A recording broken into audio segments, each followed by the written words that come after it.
Hello, my name is Kevin Hodge, and I've been a registered nurse for 20 years.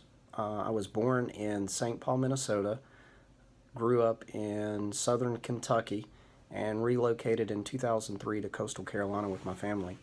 I've worked in a variety of clinical backgrounds to include the emergency room, cardiac services, home infusion, surgical ICU, and critical care transport, both ground and air. I am currently the Chief Flight Nurse and Program Manager for the Critical Care Transport Division for New Hanover Regional Medical Center in Wilmington, North Carolina. An example of a bad leadership decision or situation would be a former leader who approached me asking or requesting that I terminate an employee based on some information that they had acquired via a data feed. The initial reaction by the leader was that the employee had lied and potentially placed a patient at risk. I approached this situation by interviewing the employee, finding out their side of the story, and at the end of the day, we realized that the feed was actually inaccurate and that the employee had done nothing wrong.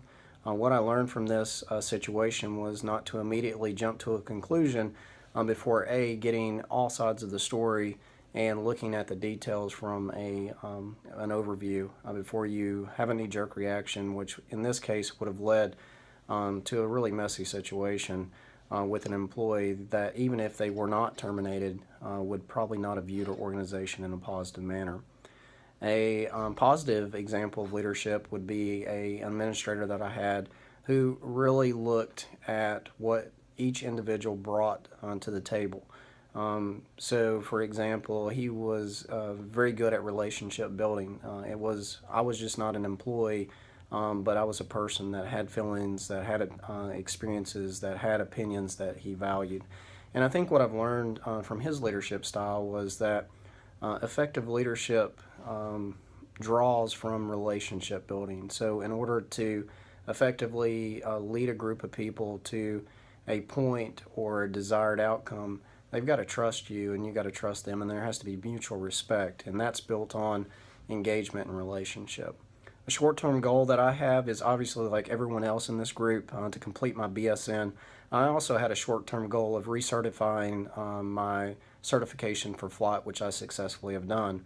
A long-term goal, a professional goal, would be to complete a master's degree, either a master's degree in nursing with a leadership or emphasis on leadership, and or a MBA.